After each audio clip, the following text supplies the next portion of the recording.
ప్రభు అయినటువంటి యేసుక్రీస్తు నామంలో అందరికీ వందనాలు.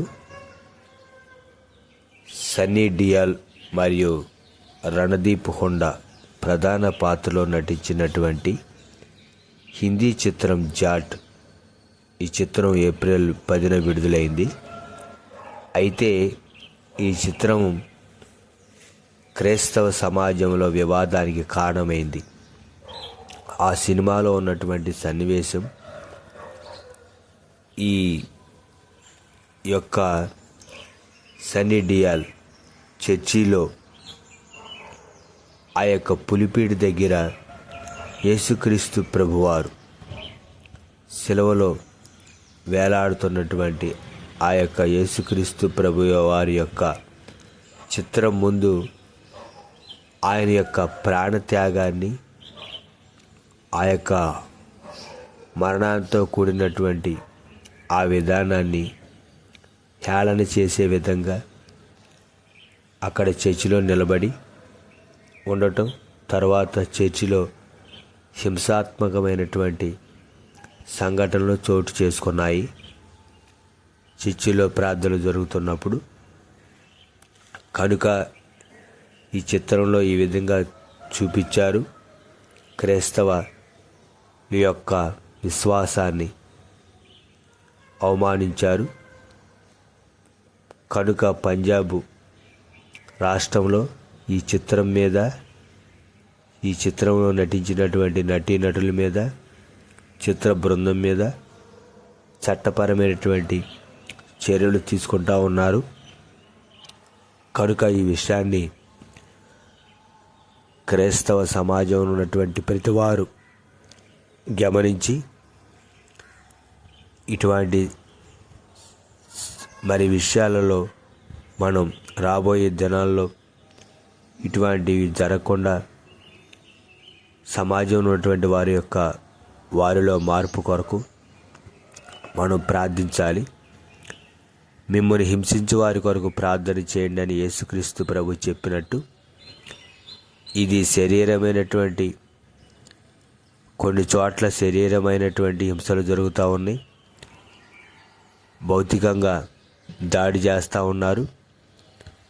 కొన్నిసార్లు మానసికంగా దాడి జరుగుతూ ఉంది.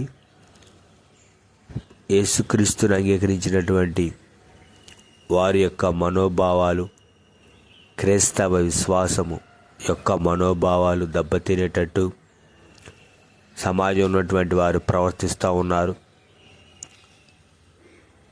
సెలబ్రిటీస్, పేరు పొందినటువంటి వాళ్ళు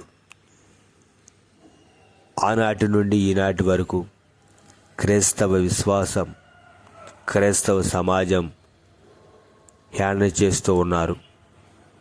గడిచినటువంటి కాలంలో పారిస్లో జరిగినటువంటి ఒలింపిక్స్లో కూడా కొన్ని సన్నివేశాలు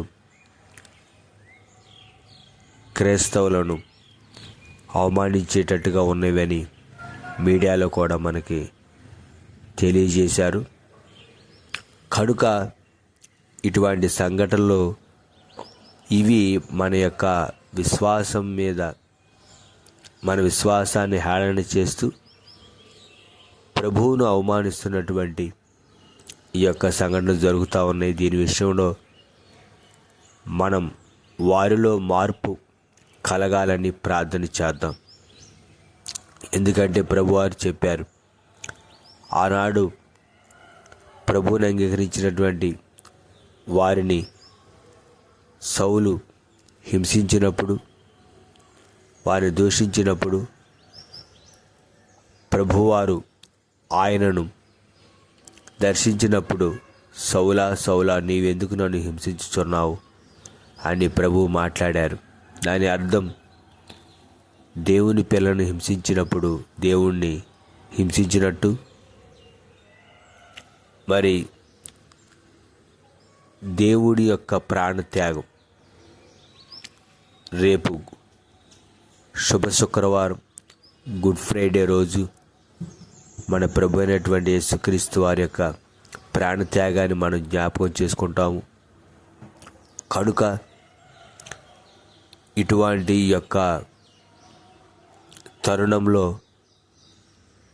ఈ సెలబ్రిటీస్ రకరకాల వాళ్ళు క్రైస్తవ విశ్వాసం మీద జరుగుతున్నటువంటి అవమానం, ప్రభు అయినటువంటి యేసుక్రీస్తు యొక్క ప్రాణత్యాగాన్ని హేళన చేస్తూ ఈ విధంగా వాళ్ళు సినిమాలు తీయటం, దానిలో ప్రభువును అవమానించటం, చర్చిలో ప్రార్థనలు జరుగుతున్నట్టు అక్కడ సన్నివేశాలు చిత్రీకరించి ఆ యొక్క విధానంలోనే మరి హింసాత్మకమైన ఘటనలను చోటు చేసుకునే విధంగా వాళ్ళు సన్నివేశాలు చిత్రీకరించటం, అది యావత్ క్రైస్తత్వం మీద ప్రభావం చూపిస్తూ ఉంది.